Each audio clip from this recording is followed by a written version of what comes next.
Chapter 5 Slow Earth Movements. In the last chapter, we have studied the interior of the Earth. Changes occur constantly at the Earth's surface. These changes are caused by internal movements as well as external processes. In this chapter, we shall try to understand the slow internal movements and their effects. The internal movements that affect the surface of the Earth mostly take place in the upper portion of the mantle. A tremendous amount of energy is given out by the radioactive elements in the mantle. This energy moves in the form of waves from one place to another. Due to the flow of energy, movements are generated in the interior of the Earth. Slow Earth movements.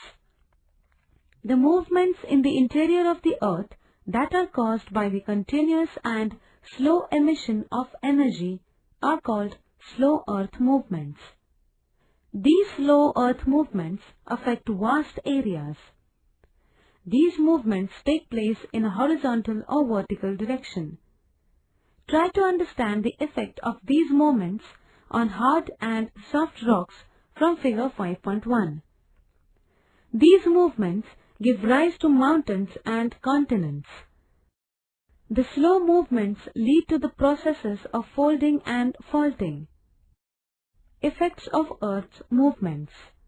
Earthquakes, volcanic eruptions, forming of mountains and continents are the effects of Earth movements. A. Orogenic movements. The movements that give rise to mountains are called orogenic movements. The movements in the interior give rise to two types of mountains: fold mountains and block mountains. Fold mountains. As energy moves through the interior of the Earth, soft rocks are subjected to compression. As a result, wrinkles, folds are developed. This process is called folding. These folds appear like waves as shown in figure 5.1. If the pressure is intense, the folds are large and acute. This leads to raising up of rock layers and thus fold mountains are formed. See figure 5.2. The Aravalli, Himalayas, Alps, Rockies, Andes, etc. are examples of fold mountains. Block mountains. Sometimes the movements in the interior give rise to energy waves that move away from each other. Such conditions lead to the development of tension in the rock mass. As a result, rocks are fractured and they move past each other along the planes of fractures. These fracture lines are called faults.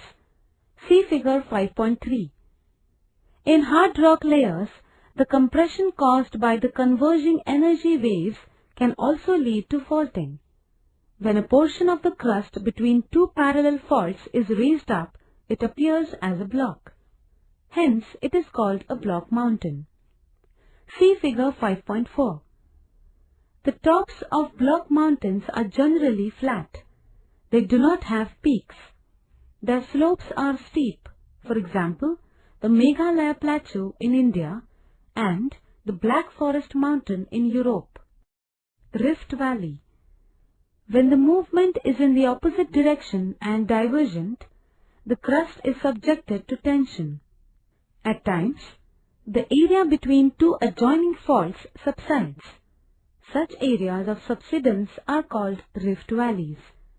See figure 5.5. Both the slopes of rift valleys are quite steep. For example, the Great Rift Valley in Africa. Epeirogenic movements. The movements that give rise to the continents are called epeirogenic movements. Slow movements keep on taking place either towards the center of the Earth or away from it towards the crust. Due to such movements, an extensive portion of the crust is raised up or subsides. When a portion of the crust is raised above sea level, it leads to the formation of continents. Hence, such movements are called continent-building movements. Such movements may also give rise to formation of extensive plateaus.